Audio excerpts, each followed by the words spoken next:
Olá, sejam todos muito bem-vindos a mais um boletim de mercado aqui no Notícias Agrícolas. Vamos falar da soja. Depois de um relatório bastante positivo aí para os preços divulgado ontem pelo Departamento de Agricultura dos Estados Unidos, relatório que diminuiu produção e produtividade americana, e a gente viu um mercado hoje indo na contramão, recuando um pouquinho, acabando com um encerramento negativo para os principais vencimentos lá na Bolsa de Chicago. O que aconteceu, será, hein? Faltou fôlego para esse movimento de alta? Tem fundamento para isso? Tem pressão técnica em cima dos preços? Vamos saber de quem entende? Vamos lá para os Estados Unidos, onde está o meu amigo Aaron Edward. Seja bem-vindo, Aaron. Obrigado por nos ajudar a entender um pouquinho da dinâmica desse mercado. Todo mundo contente com uma melhora dos preços ontem lá em Chicago, obviamente por conta aí do relatório que foi positivo para os preços, Aaron. E hoje o mercado devolve parte dos ganhos. O que dá para a gente tirar como lição, o que dá para a gente entender desses movimentos ambíguos aí? Essa palavra é maravilhosa e realmente a gente tá num ponto de sinais mistos do mercado. Sempre tem até certo ponto esses sinais mistos, mas o momento atual tá bem nesse. Será que é um mercado de baixa ou será que é um mercado que ainda tem mais fôlego para subir? E as duas histórias são válidas. A leitura otimista do pregão de hoje é falar: depois de ganhar tudo que ganhou ontem, perder um pouquinho não é nada demais. Semana que vem a gente retoma com maiores ganhos e dá para continuar otimista. A leitura mais pessimista é falar: olha, quem tem pesado nesses mercados é a saída de capital dos fundos. Eles acompanham tendência e o fechamento de hoje não segurou o suporte que precisou, não conseguiu romper níveis críticos de resistência do ponto de vista técnico e é capaz de eles continuarem pesando a mão sobre esse mercado. Então essas são as duas leituras e o diagnóstico ainda está incerto. Vamos ver quem que vai ganhar essa queda de braço, essa história fundamentalista ou os fundos. E já é a terceira semana consecutiva que essa principalmente estamos nessa queda de braço, e as primeiras 2 semanas os fundos pesaram e ontem em um dia recuperou tudo que tinha perdido. Então, para mim, importante reconhecer que o quadro fundamentalista é apertado ainda, e qualquer choque que muda a expectativa, esse mercado tem o potencial de subir bastante, mas hoje ele é um mercado em tendência de baixa, com fundamentos apertados que trazem oportunidades relâmpago, né? Uma oportunidade que sobe rápido, que tem uma recuperação rápida e o produtor precisa ajustar o comportamento de acordo com um mercado nessa natureza. É o tal do tiro rápido, né, Aaron? Tem que aproveitar aí, ficar engatilhado já para dar um tiro certo, né? Exatamente. Em vender no desespero nas baixas não é a estratégia certa em nenhum mercado.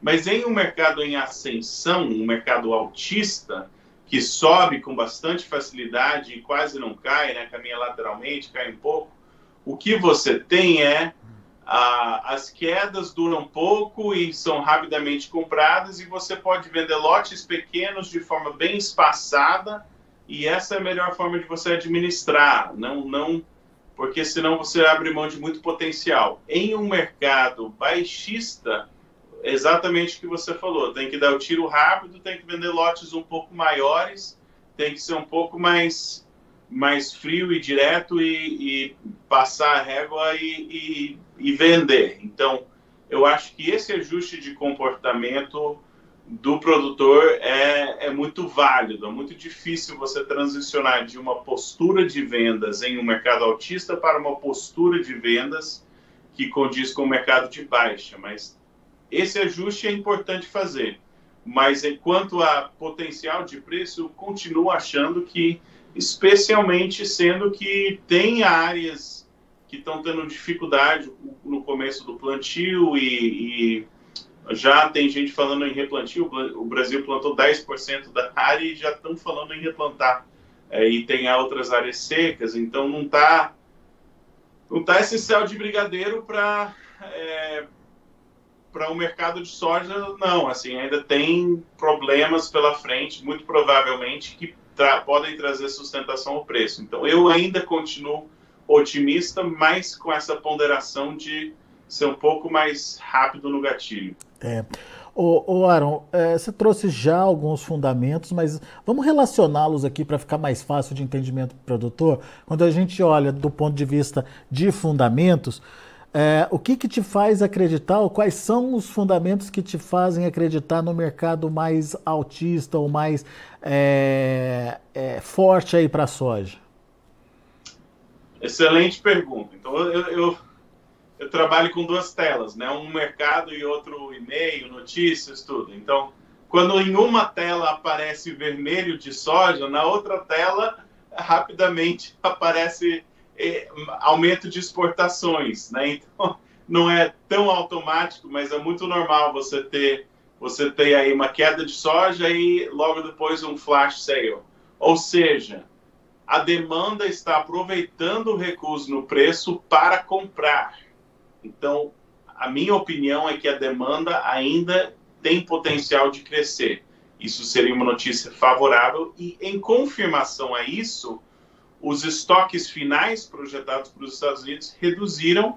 O que eles tinham feito muitas vezes era corta a produtividade, mas corta a demanda. Então, você tem uma redução de produtividade com um aumento de estoques ou manutenção de estoques. Mas no relatório de ontem, corte de produtividade traduziu em corte de estoques finais nos Estados Unidos. Então, número 1, demanda, na minha opinião, pode fortalecer. Ponto número 2, nós vimos ontem a safra de soja nos Estados Unidos está ficando menor, de milho também. Então, uma redução de safra que foi, até certo ponto, confirmado ontem.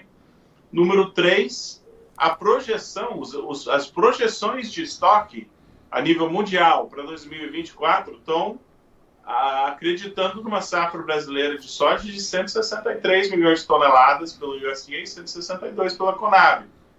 Será? E assim, mesmo se colher isso em última instância, não é possível que em algum momento ao longo desse ciclo de cultivo a expectativa para isso não seja menor? Será que eles não vão estar falando, nossa, com essa falta de chuva, ou replantio, ou atraso, não sei nem se a gente vai colher 150. Então, essa mudança de expectativa pode, afetando ou não a produção final, pode mudar as expectativas que podem trazer sustentação. Então, produção no Brasil, produtividade nos Estados Unidos e demanda são os 3 fatores fundamentalistas que, na minha opinião, todos podem trazer pressão de alta, e eu não estou falando nada fora do normal. Nós estamos falando da baixa da safra norte-americana. É muito normal ter uma recuperação de preço em Chicago depois disso. Não estou falando nada fora do convencional para esse período do ano. Muito bem. Aí são os fatores fundamentalistas que justificam uma recuperação de preços. Do lado técnico, do lado dos gráficos, do lado dos fundos, do lado do financeiro, o que ainda gera incerteza, Aaron? Se os fundos pesarem a mão e o computador ativar o botão de vende, vão vender, e aconteceu no trigo e aconteceu no milho. O caso do milho é emblemático, porque você teve uma situação, isso seria o pesadelo do produtor, tá? O que eu vou descrever agora. O que aconteceu no milho? Você teve, do nada, em fevereiro, antes de plantar, eles pararam de emitir o relatório semanal de fundos e 200 mil contratos de milho foram liquidados na Bolsa, da noite para o dia, e o preço despencou. Depois, assim, e hoje, essa pressão de venda, obviamente não direto, mas subiu um pouco, desceu um pouco, mas hoje os fundos estão com a maior posição vendida de milho desde o Covid, desde 2020, em Chicago, e seguraram o preço do milho para baixo por meses, seguraram artificialmente baixo. finalmente no Brasil acabou todo aquele milho mal armazenado e agora o preço começou a subir no Brasil e os Estados Unidos já é bem mais barato que o Brasil. O milho dos Estados Unidos já é mais barato que o do Brasil, porque os fundamentos estão afetando o Brasil e os fundos estão segurando esse preço artificialmente baixo. Então, assim, o pesadelo é os fundos estão em tendência de baixa, os fundos vão vender, vão ficar com uma posição líquida vendida de soja extremamente grande, como ficaram no milho, e o preço vai cair. Esse é o pesadelo do produtor. A enorme diferença entre o milho e trigo, que tem esse cenário, e a soja, é que quando você chegou nessa parte mais escura dos fundos liquidando, ainda tinha muito milho disponível. Então, além do preço estar caindo em Chicago, o prêmio também sofreu, o comprador não teve que entrar agressivamente.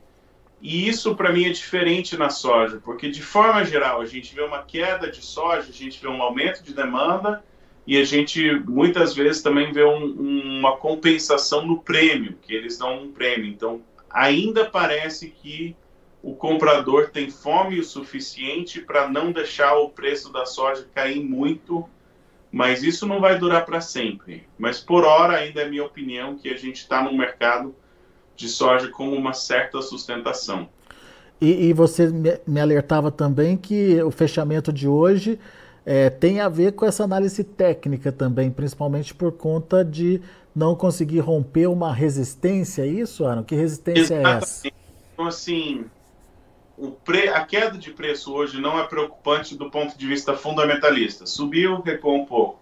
Do ponto de vista técnica, permaneceu em tendência de baixo. Então, para os computadores que não se preocupam com o mundo, pelos especuladores que só querem pegar o bonde e entrar na farra, ainda está em tendência de baixa, e isso pode provocar maiores vendas e essa pressão de venda pelos fundos. Isso é o que assusta nesse mercado, seria venda pelos especuladores.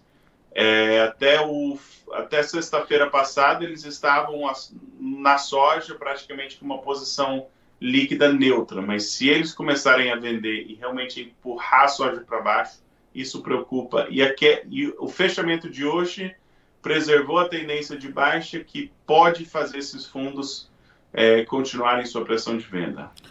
Aqui, qual que é o intervalo de trabalho aí do mercado... Do mercado técnico, dos gráficos, Aaron? Olha, é diferente para cada pregão, é diferente tem vários indicadores, mas de forma bem simplista. Soja, por exemplo, contratos de novembro. Soja acima de $13, tendência de alta, abaixo de $3, tendência de baixa, porque é mais ou menos nesse patamar que a gente está trabalhando em vários indicadores. Então, eu espero que a gente entre na próxima semana um pouco de recuperação, a gente começa a se familiarizar com preços acima de $13, e se esse for o caso, não me surpreenderia da gente conseguir uma arrancada novamente, talvez até se aproximando dos 14. Mas muito cuidado, porque se começar um sell-off, uma pressão de venda, se realmente os fundos vão punir esse mercado de soja, haja coração, pode ser um período não muito divertido para o mercado. E mesmo que essa recuperação ela aconteça, a tendência dela é de ser rápida também, né? E por isso essa tensão aí, esse dedo no gatilho, né? Tem que pensar que é um mercado em tendência de baixo com recuperações de alta. Então, não necessariamente o preço de ontem, porque eu ainda acho que muito provavelmente a gente pode ter mais uma arrancada, mas o exemplo, pegando o paralelo, exatamente o que eu estou descrevendo aconteceu no milho em junho, certo? A gente estava em maio, preços extremamente baixos, não fazia sentido, os Estados Unidos estavam plantando e estava muito similar, o cenário em maio, e aí o que aconteceu? Deu uma arrancada, passou dos $6 de novo o preço do milho, mas durou dias. E em primeira mão, alguns produtores venderam, muitos não, e só não estavam prontos para vender. Então, por exemplo, se a gente tiver uma arrancada de preços, digamos que bate nos 14 na próxima semana, poxa, é a oportunidade de vender, mas eu não antecipo que isso vai durar muito tempo, isso vai ser uma oportunidade rápida, então tem que estar pronto para vender, né? Tem que estar pronto, tem que já saber quanto que você quer vender, qual que é o teu plano, tua estratégia e executar. Legal. Isso é importante. Agora, olhando para o produtor brasileiro, Aaron, como é que você vê a participação dele nesse mercado? E tem alguma estratégia a ser adotada? Eu não acho que hoje precisa de um desespero de vender um monte. Hoje. Porque eu ainda acredito que tem potencial de mais uma arrancada. Mas o que é importante é esse ajuste que eu tenho falado, diferente do mercado que a gente teve nos últimos 3 anos, que sobe mais um pouco, e veio cair significativamente esse ano, diferente desse mercado, a gente tem um mercado em que as oportunidades, na minha opinião, vão ser aqueles saltos que duram pouco, né? Aquele salto de preço que dura pouco e tem que ser executado mais rápido. Então, vendas mais rápidas e em lotes maiores, tem que estar pronto para fazer isso, mas eu ainda continuo, para mim, que nem eu sempre falo, né? Temporada de venda é setembro a novembro de soja, então ainda tem chão pela frente, o plantio não está indo perfeito no Brasil, acho que esse fator pode intensificar um pouco. Eu ainda acho que nós temos a possibilidade de mais uma arrancada de preços significativas para o mercado da soja. Agora, o que você vai fazer com isso é a pergunta que vale muito, né? É verdade. Ô Aaron, vendas rápidas em lotes maiores, isso é para safra velha ou para safra nova? Para os dois, eu diria para os dois. Agora, tem relativamente pouca soja de safra velha ainda no Brasil. Muito disso já foi, mas se aplica para os dois. Muito bem. Tá aí, análise de Aaron Edward aqui pra gente de Notícias Agrícolas. O mercado hoje negativo para soja em Chicago, depois de boas altas, depois da divulgação do relatório do USDA de ontem. Mas é o mercado se ajustando, tem os dois lados aí de precificação. O lado fundamental ele é positivo para os preços, tem fatores que podem fazer essa cotação subir. Do lado técnico, esse mercado já é um pouco mais frágil, portanto, com viés baixista já há algum tempo, e esse viés sendo mantido, principalmente depois do fechamento de hoje, quando a gente não conseguiu romper uma resistência importante ali do mercado. Mas enfim, vamos ficar de olho nas cenas dos próximos capítulos, o que vem pela frente, e obviamente com a chegada de novas notícias, o mercado vai se definir, tende a se definir, e daí sim o produtor brasileiro e o produtor americano também pode participar com mais convicção aí do mercado. Mas nunca perder esse time, isso é muito importante aí. O mercado reagiu, o Aaron fez questão de frisar isso muito para a gente. Pode ser um movimento rápido aí, portanto, é o momento da oportunidade ser colocada à prova aí. Certo, Aaron? Exatamente. Muito bom. Obrigado, meu amigo. Mais uma vez, obrigado pela participação. Volte sempre. Tá aí, Aaron Edward, direto dos Estados Unidos, trazendo as informações do mercado aqui pra gente, mercado da soja. A gente vai ficando por aqui, agradeço muito a sua atenção, a sua audiência. Já estava me esquecendo de passar os preços. Vamos ver como encerraram as negociações lá na Bolsa de Chicago. Vamos ver de olho na tela aqui como estão os preços. Olha aí o novembro, 12 dólares e 80 centes por bushel, quase 10 pontos de queda. Para janeiro, 13 dólares, 8 pontos mais 75 de baixa. Para março, 13 dólares e 12 centes por bushel, queda de 6 pontos mais 75. O maio caindo 6 pontos a 13 dólares e 26 centes por bushel. Esses são os números da soja. Vamos conferir também para o milho como ficaram as negociações. Para dezembro, 4,93, queda de 2 pontos mais 75. Para março, 5,08, queda de 3 pontos. Maio, 5,16, queda também de 3 pontos. Julho fechou com baixa de 2,5 pontos a 5 dólares e 21 centes por bushel. E para finalizar, o trigo. Trigo fechou para dezembro a 5,79, 5 dólares e 79 centes por bushel, 8,25 de alta. O março, 4 pontos mais 75 de elevação a 6 dólares e 6 centes por bushel. O maio, 6 dólares e 22 centes por bushel, 2,75 de alta. E o julho, meio ponto de alta a 6 dólares e 36 centes por bushel. São os números de fechamento do mercado. A gente vai ficando por aqui. Agradeço muito a sua atenção e a sua audiência. Continue com a gente.